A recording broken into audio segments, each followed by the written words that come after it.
Hi. So today's pick a stitch winner was the A-line double cluster. And we're going to see besides their chain here and chains on the side to travel up, we're just using double crochets. And this is done in any number of stitches.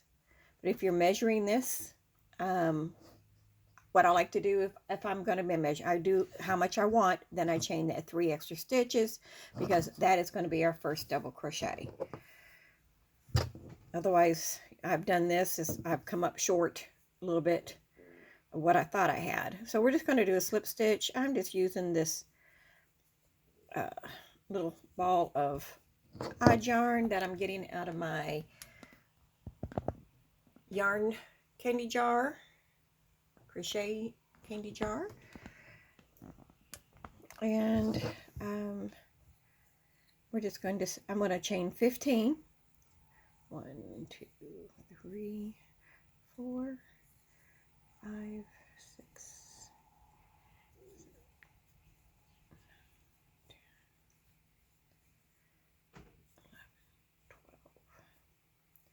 13, 14, 15. And remember, this is going to be considered our first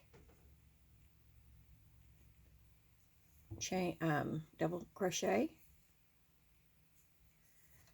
And that one's always odd to me because the rest of them we are going to be doing a double crochet. But we're just going to do double crochets together. So we're just going to be doing that. And then we're going to go back in.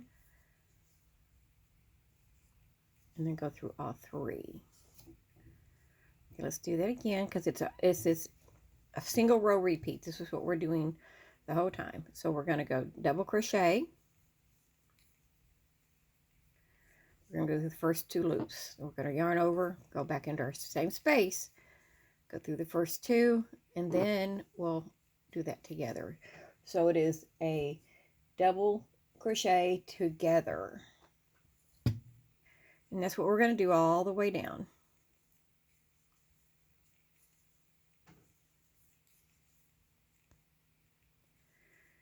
Making sure we don't go through more loops than we need to. So double crochet, go through the first 2, and do another double crochet right back in the same space. Go through the first 2, then go through the remaining 3. So we should always have 3 loops on there. And then you can see that getting started.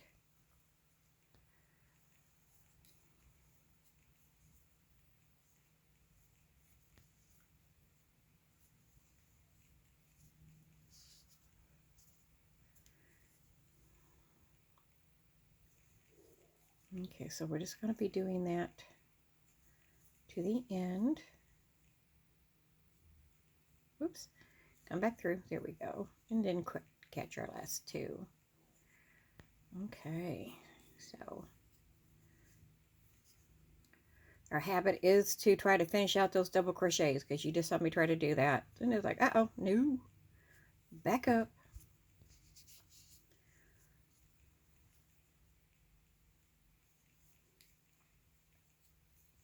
If you like to stitch, where would you use this at? Oh, let's try that one again.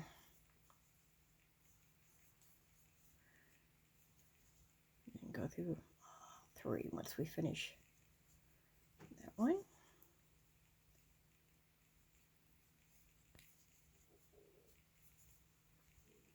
And we'll go through one more time. Remember, we should have 3 loops. Let's go ahead and finish this row.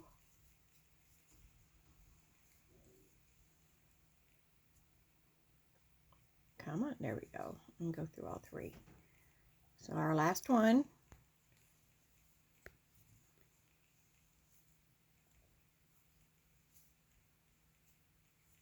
And then all 3. And then when we reach the end, we're going to chain 3. 1, 2, 3. And then do a double crochet. and that's considered our first stitch. Now I'm going to change just a little bit. I have seen people do this. Just go ahead and turn, make your half double, make another half double, and then you do your double crochet. And then we're going to do the same thing. So depending how you do your turn chains, either by chaining 3 or turning and start just working in your space. It depends on my project. Again, with crocheting, a lot of times is what you're working on at the moment and what looks best. That kind of makes it look like it's curved, which will straighten itself out when I do the next one. If you don't like that, go ahead and do the chain 3, and then you won't get that effect. But it all straightens itself out on the next row. And that's it, folks. This is, as I said, sometimes a stitch doesn't have to be complicated, which is nice. Sometimes we just need that pretty stitch that we can do. And just remember that it is yarn over, go through your space, go through first 2, yarn over, go through 2, and then 3, and that is your double crochets chained together.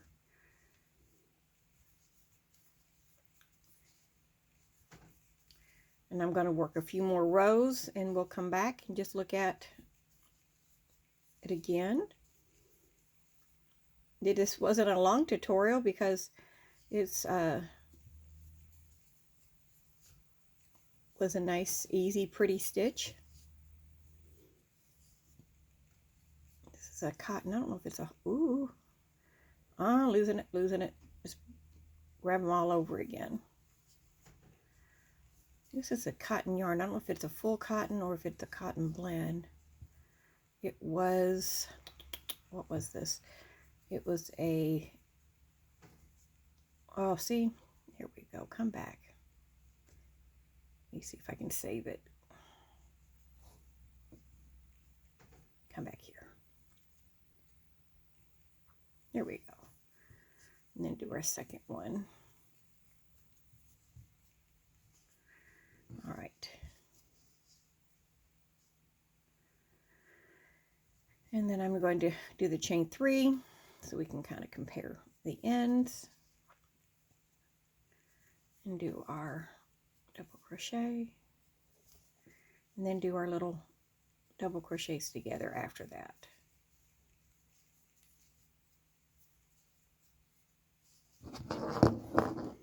As you can see, this side rounds a little bit, but when I end my row, that will straighten itself up, where this looks more straight. So, and your foundation chain, because it is 2 crochets in a space, it might be a good idea to not make them extremely tight. Otherwise, I did mine kind of, I think, tighter than I should have. That's the fun part of learning a stitch together, is that we can see, well, that wasn't a good idea. Oopsie, what did I do? Just pull it out and start over again. And this is going to be our last row, because I just want to, you know, see how those ends look if you do alternate turns. I've seen people chain 1 and then put a double crochet in there. They do the chain 3 to be your double crochet. And then I was just watching somebody that they were starting to do where they don't do a turn chain. They just go ahead, turn, and go into the space. So I am still trying to determine how much I like that.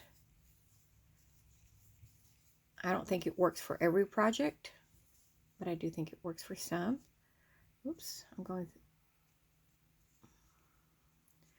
find that stitch. So that would be your challenge. Now just finding that top stitch. There we go.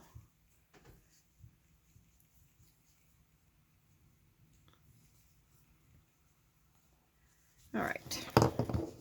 Okay, so there is, and as I said, this is repeated from top to bottom. You can see there's this one is the chain 3.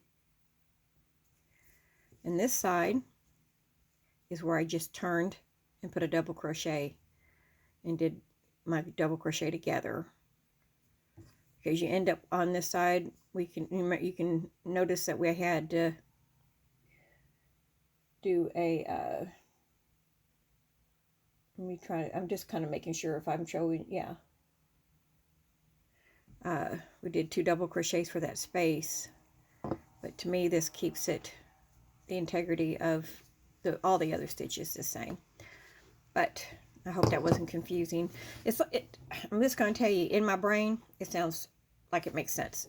My mouth, it makes it a little confusing. I wish they'd work together today, or most days. So this is what it looks like. I hope you enjoy it, and the ones that did pick it, this is done in acrylic. This one's a cotton.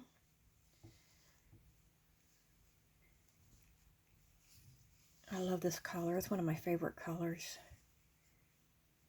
So I think it's a pretty stitch. If I do another temperature blanket I have wanted to make for my grandson, I think I might throw this in there because I think it does make a pretty stitch, and you could do it with any count, which is what I like to do for the temperature blankets, because either I have to you have to always, when you change out, make sure all your stitches are going to work. So I do like that. Well, I hope it was short and sweet, but you liked it and you enjoyed it, and we will probably I don't know, I might go back and revote some of the other stitches that we've done before that didn't get picked, but we will have that decision, or put that up there on the community tab. I hope you enjoyed it. Thank you for watching. As always, please let me know what you would use this for. Actually, in this cotton, it'd be pretty towel.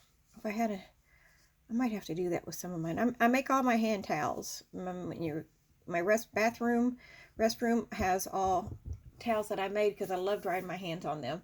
It's just my thing. All right, guys. Thank you for watching, and we'll talk to you later. Bye for now.